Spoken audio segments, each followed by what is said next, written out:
Howdy, Fort Bend. William Ferguson here from the beautiful, ready? We're at the Seth today in Sugar Land, Texas at the Howdy Fort Bend studio. I'm so excited you joined us today because I have another special guest. I got to tell you, I am starting to really like this lady, and I'll tell you why. Every single person that I talk to about Kristin seems to tell me good, positive things about her. So given my passion for education, I think we might have us a winner here. So, Kristin, welcome to the studio. Thank you, William. It's so good to have you today. Yeah, it's great to be And here. with your experience, the more I dug into who you are and what you've accomplished, I am so excited that you've decided to kind of come back. It's sort of we could call this the comeback tour, right? Yeah, That's right. I suppose. So, That's right. Kristin, tell me why Kristin for the school board? Well, I have a lot of experience, as you said. I served for 6.5 years from 2014 until 2020.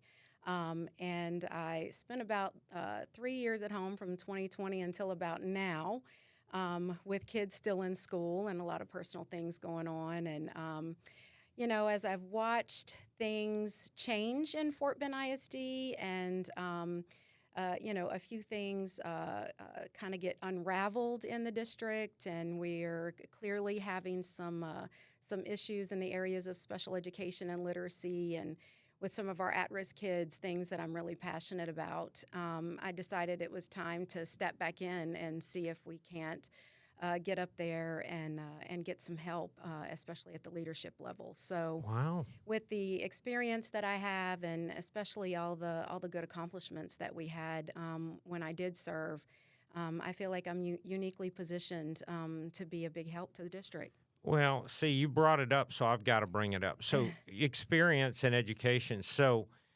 I heard you went to law school. That's right. You finished law school. You've been on the school board for how long, and when were you on the school board? Well, I moved to Fort Bend County in 1996, so I've been here 28 years. Wow.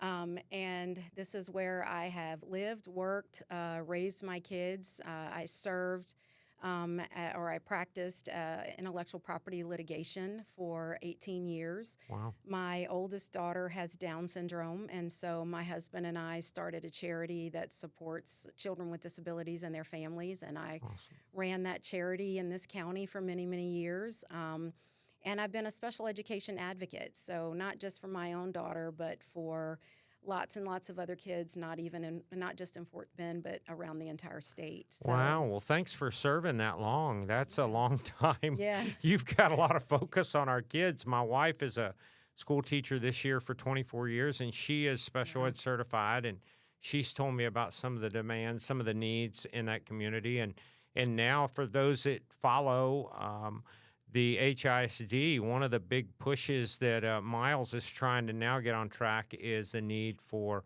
additional services and funding for special education. So yeah, there is a big need locally in our district. There is a big need statewide and really nationally. And anybody that pays attention or knows that. I mean, It's so underfunded, and it makes it very difficult to keep up. But Fort Bend has changed a few things since I've been up there, and we've got some compliance issues, and the last thing we want is for the state to come into Fort Bend and do what they did to HISD. I mean, we need to get our house in order, and if you're not helping your most vulnerable kids, then you're not serving your entire district. So it's important that we do that. So I'm assuming, and I know this is off subject just a little, and I brought it up a moment ago, but I follow everything that Miles is doing at HISD. And I remember not too long ago how he was so attacked about trying to control discipline problems. Yeah. And yet the things that he put in place have reduced discipline problems by 62%. Yes. And it blew my mind that he was right all along, even though he was made everyone uncomfortable. Yeah. And is discipline such an issue in Fort Bend ISD as it has been at HISD? We have definitely had our issues, and even as far back as when I was on the board, and certainly they're facing some issues now. And what you don't want to do, and I know the board has just addressed this recently going through the Student Code of Conduct, but we've got to equip our teachers in that moment to be able to respond appropriately. We cannot take we were starting to roll back things and kind of take things out of the hands of teachers, and we have to be very careful doing that because teachers are the ones, they're on the front lines. And so we certainly have to support our kids and positive behavior supports, which I'm a big fan of. Sure. Because it really does help. We do have to have a lot of positivity, but you also, you cannot take all the tools out of the toolbox, right? So we have to ensure that students are taken care of, but that teachers are empowered. Sure. No, I like that a lot. So as I have studied, because of my interest in education, sort of the world or global education systems that are out there, it seems like the better systems, and I may be not identifying them properly, but it seems like some of the better systems are actually the teachers have more authority. Maybe even I'm going to mess with you a little bit. They seem to be better paid than the administration, and the administration sort of manages the logistics of the school, and the teachers are so well educated and empowered that in those top performing systems, boy, the teachers just seem to have a lot more than they do here. Yeah, we really got to professionalize the teaching careers. I mean, we really have to do that because, a lot of times when you talk to teachers and, you live with a teacher, so I'm sure pay is very important, but there are lots of other things that are equally, if not more important to them. And we really have to take the profession and elevate it to the status of profession. Pay is one measure of that, but there are lots of other things that we can put in place for teachers. Benefits, authority. We've got to start respecting them. One of the things that we did when I served was we tried to bring in compliance coordinators and things like that that can handle a lot of the paperwork, take that out of, take that burden off of our teachers so that they can get back to doing the most important thing, which is educating our kids. Yeah, that's a great point. So I'm not trying to pick on or use just my personal knowledge here, but everything that I read and talk about and then my personal knowledge, it just breaks my heart that teachers, they have this, it's almost a DNA motivation to teach. They just want to help, these kids. And then the parents, I don't mind calling them out, the parents, most of the time that I've heard, really don't have a clue on their influence, positive and negative, okay? The need for positive influence and how horrible some of the negative influence is on the child's education. And then I watch and listen how teachers struggle to even manage that, the parent, the engagement, the communication. And so with your experience, I'm really kind of excited and hopeful that you can bring some of that wisdom back and kind of make that a little easier for some of the teachers. Yeah, and so there's a couple things that I heard in your comments there. So number one, it is a passion for people who teach. I'm very excited to say that my middle daughter is going to be graduating from college in May, and she's going to be a teacher. Oh, wow. She's in music education, and no matter where, we tried to steer her, she just kept coming back to education and kids. And so you can see that it really is in them, and that is their drive and their passion. And then the other piece of it is, which we did a lot of this when I served on the board previously, parent engagement and getting parents involved in their children's education makes all the difference in the world. And we had several programs that were in place, a couple that I put in place when I was board president, like listening tours and literacy tours, where we went out into the community and asked parents to come to the schools and engage in board meetings and engage with trustees and talk to us so we can hear how things are working. Sure. It was critically important, and we saw a lot of improvement because we did that. On the flip side, this was before that you served on city council, but when I was board president, we had joint city council meetings with both Sugar Land and Missouri City, and it was to get the community engaged and talk about what's concerning to council members. What are you guys looking at when you look at your community schools? And it was amazing to be able to interact and engage. And then we saw more people coming into our schools to maybe fill the gap, because we have a lot of kids that struggle at home.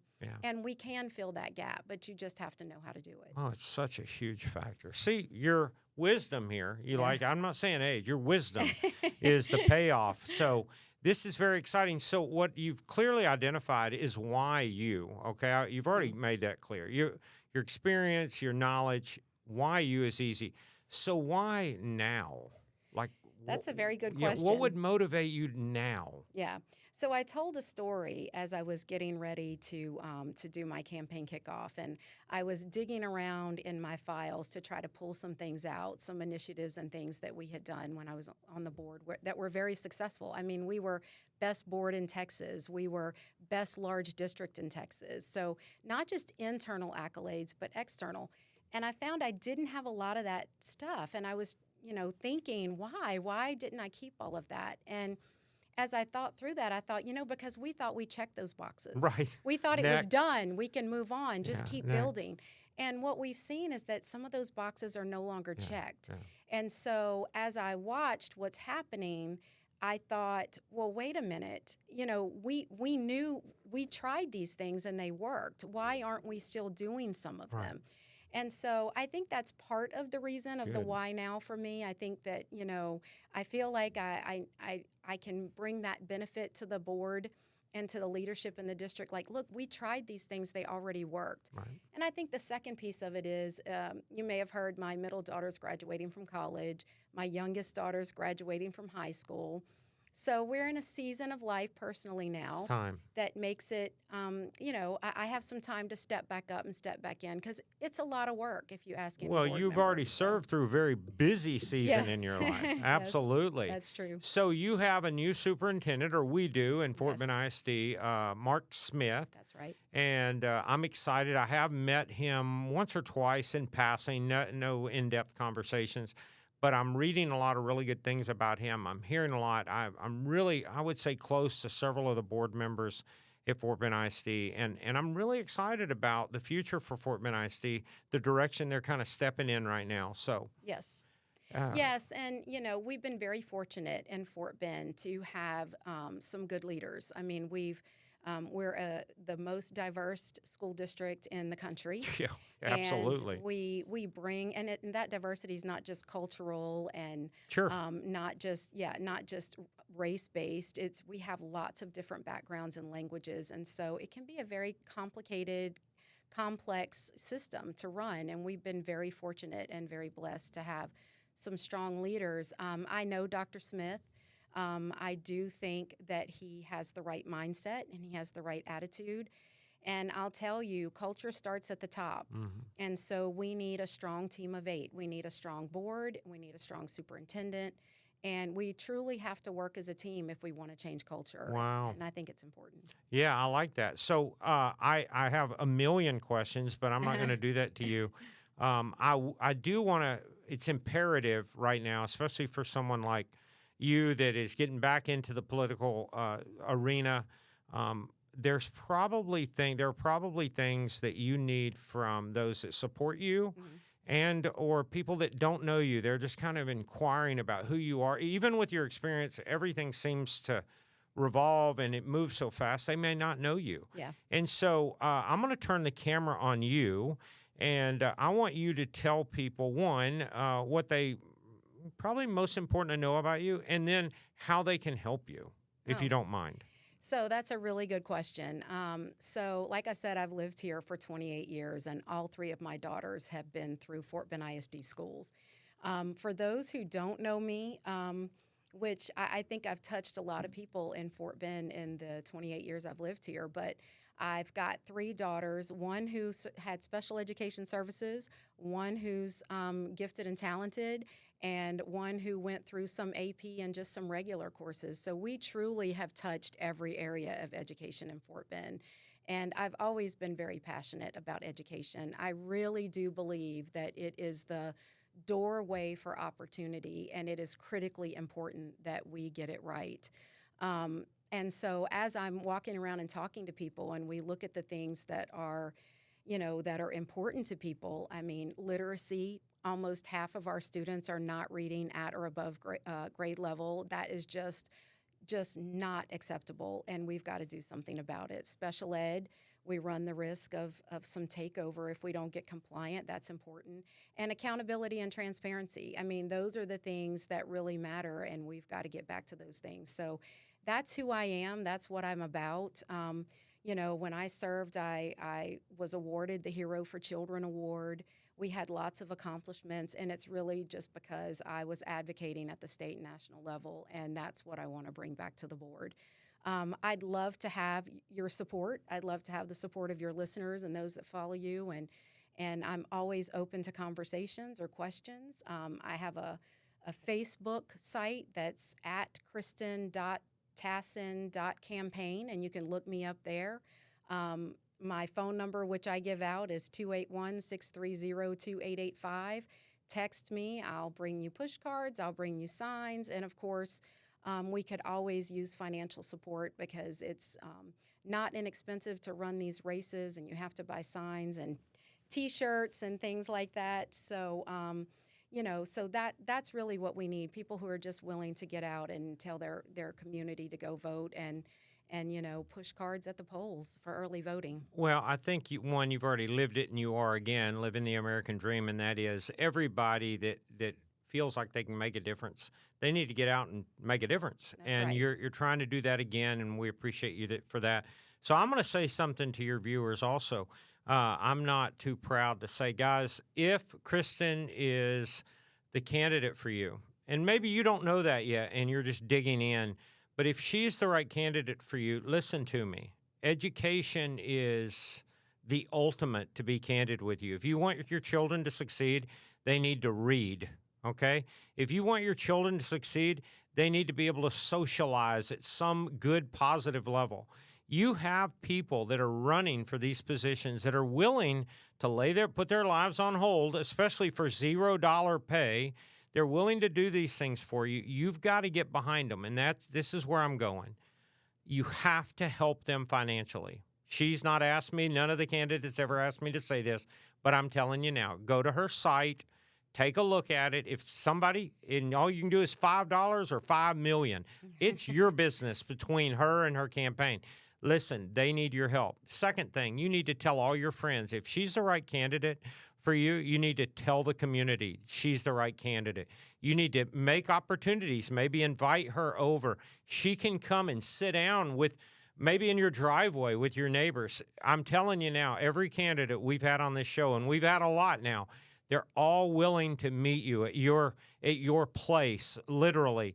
Just invite others, okay? So help financially, help with your time in your neighborhood, because at the end of the day, without votes and without funds, people never get over the hurdle. They need you, okay? So that's my appeal, Kristin. I hope I didn't say too much there. No, thank you. Yeah, I just want you to know that every candidate that comes in here, Republican, Democrat, school board, whatever, I want the community to know it's not always easy to put your life on hold, especially in school boards. You guys get paid zero, That's okay? right. And so I know you do it for the love of the kids. I've always said this, and I like to bring it up as a police officer myself. So 32 years this year, I've had a badge in Texas, and there's something in my DNA, like there's something in my wife's DNA, and our fire chief and everybody that just loves to serve. It's just in us. It is. And you seem to understand it, because what you said a moment ago, that it's not all about money, and it is not all about money. No, so it's not. my wish is you're going to do well. My hope is that people will pay attention to what you're trying to do and the boxes you're trying to check off again. I like that you did that. And if you're ever interested and you want to come back, and we'll get another message out to them, and we can hash it out a little bit more I'd love about that. education. I know Yes. you would. You're fabulous. So as I always say, howdy Fort Bend, and we will see you again.